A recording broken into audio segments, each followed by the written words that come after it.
D'après les témoignages qui nous parviennent, Kinshasa, qui est une ville effervescente par tradition, 10 millions d'âmes, a un côté aujourd'hui un peu cité fantôme.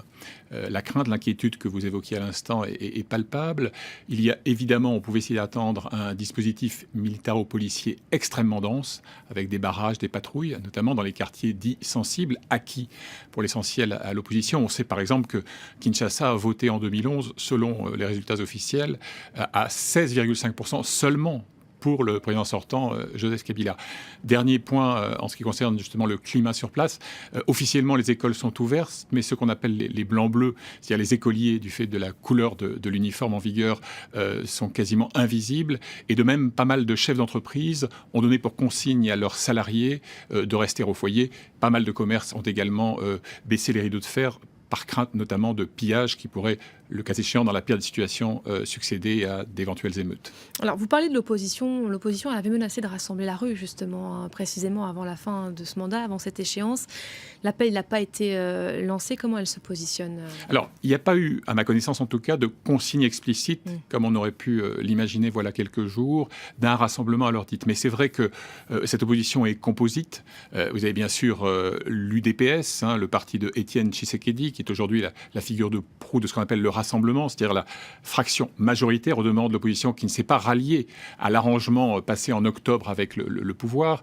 Mais vous avez aussi une société civile que l'on sait extrêmement pugnace, avec des mouvements tels que Lucha, Filimbi, etc.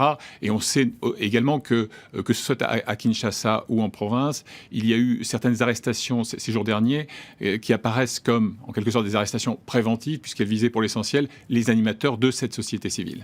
C'est le signe de quoi, ce calme qui est en train de prévaloir à Kinshasa? Il y a cette deadline qui est de minuit. Il y a encore quelques heures à attendre, évidemment, avant la fin de ce mandat. Vous pensez qu'il va y avoir Alors, c'est un calme sursaut, évidemment très, très précaire. On sait que la RDC, en règle générale, Kinshasa en particulier, ont une histoire de la violence politique que, évidemment, personne ne souhaite enrichir ce soir. Rien n'est réglé. C'est-à-dire que, quoi qu'il advienne dans les heures qui viennent, qu'il y ait ou pas flambée de violence, et nul ne la souhaite, eh bien, on n'aura pas résolu quoi que ce soit. C'est-à-dire que vous aviez une ultime tentative de médiation qui était menée, qui est toujours menée par la conférence épiscopale du Congo, la SENCO, suspendue. Pourquoi? Parce que les principaux animateurs de cette conférence épiscopale sont actuellement à Rome, à l'invitation du pape François, dont on sait au passage qu'il suit avec beaucoup d'attention l'évolution de la situation périlleuse au Congo. Et officiellement, les pourparlers en question sont supposés reprendre mercredi. Mais les points de blocage sont tellement importants. Que demande l'opposition, au fond? Elle demande deux choses essentielles. Une date pour le retrait de Joseph Kabila. Selon la constitution de la République démocratique du Congo, il ne peut pas briguer un troisième mandat. Or, son mandat constitutionnel, d'où le vide institutionnel du moment, il expire, comme vous l'avez dit, ce soir à minuit.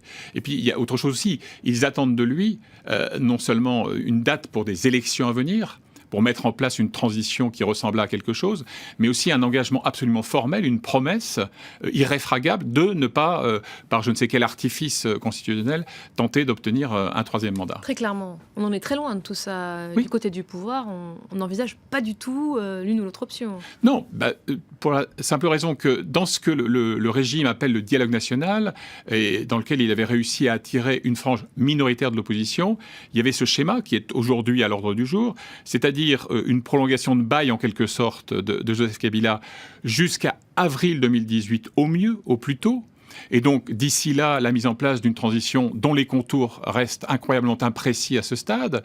Et donc, il ne peut pas y avoir d'accord. C'est-à-dire que des concessions, des compromis peut-être, mais ce que je sens, par exemple, du côté des partenaires de la RDC, vous avez vu tous ces appels à la retenue, au calme, qu'ils émanent de l'Union européenne, de l'ONU, du département d'État américain, de l'Église catholique et du Vatican. Mais je sais, par exemple, que côté français, côté Union européenne, on pourrait se contenter d'une sorte de rapprochement de la date de l'échéance électorale, tant il est vrai que le printemps 2018 apparaît lointain par rapport au calendrier que l'on connaît. Mais est-ce que ça suffira à apaiser le ressentiment des Congolais? Ça n'est pas certain. Certains parlent d'un pouvoir qui veut jouer la montre. Concrètement, demain matin, le pays sera toujours tenu par Joseph Kabila.